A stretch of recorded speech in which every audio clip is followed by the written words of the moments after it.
అందరికీ నమస్కారం. నేను మీ నాగార్జున రెడ్డి. ఈరోజు రాయలసీమ, నెల్లూరు జిల్లాల అభివృద్ధి గురించి చంద్రబాబు గారికి ఎంతవరకు చిత్తశుద్ధి ఉందనే దానిపైన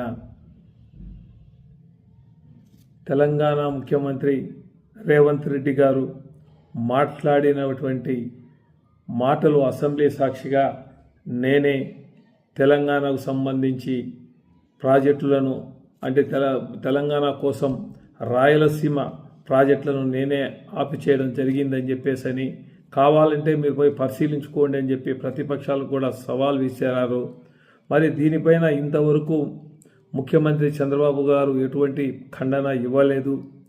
మరి ఇరిగేషన్ మినిస్టర్ నిమ్మల రామానాయుడు గారు మాట్లాడుతూ మరి అసలు లిఫ్ట్ ఇరిగేషన్ రాయలసీమకు అసలు అది అవసరమే లేదు, అది ఉపయోగమే లేదని ఇప్పుడు ఆయన ఖండించడం నిజంగా చూస్తూ ఉంటే రాయలసీమ మీద ఈ ప్రభుత్వానికి ఏ విధమైనటువంటి చిత్తశుద్ధి అనేది వాస్తవంగా అర్థమవుతూ ఉంది.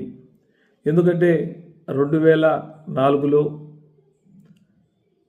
వైఎస్ రాజశేఖర రెడ్డి గారు ముఖ్యమంత్రి అయిన తర్వాత ఆయన మొట్టమొదటిసారిగా రాయలసీమ ప్రాజెక్టులపైన ఎక్కువ శ్రద్ధ చూపి మరి వెలుగొండ ప్రాజెక్టుకు సంబంధించి ఆయన చేసినటువంటి మనకు పోతిరెడ్డిపాడు సంబంధించి 11,000 క్యూసెక్కుల నుంచి 44,000 క్యూసెక్కుల వరకు ఆయన పెంచడం, ఆ రోజు ప్రతిపక్షంలో ఉన్న తెలుగుదేశం పార్టీ అటు తెలంగాణలోను ఇటు ఆంధ్రాలోను కూడా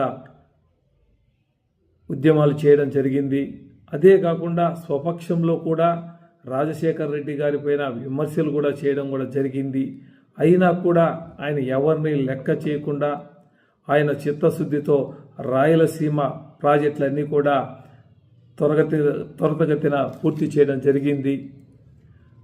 పోతిరెడ్డిపాడు రెగ్యులేటరు కెపాసిటీ పెంచడం అనేది నిజంగా ఆనాటి రాజకీయాల్లో ఉమ్మడి ఆంధ్రప్రదేశ్లో ధైర్యంగా చేసినటువంటి ముఖ్యమంత్రి ఎవరైనా ఉన్నా చెప్పుకోదగిన వ్యక్తి ఎవరైనా ఉన్నారంటే అది దివంగత ముఖ్యమంత్రి రాజశేఖర రెడ్డి గారే అని చెప్పి చెప్పక తప్పదు.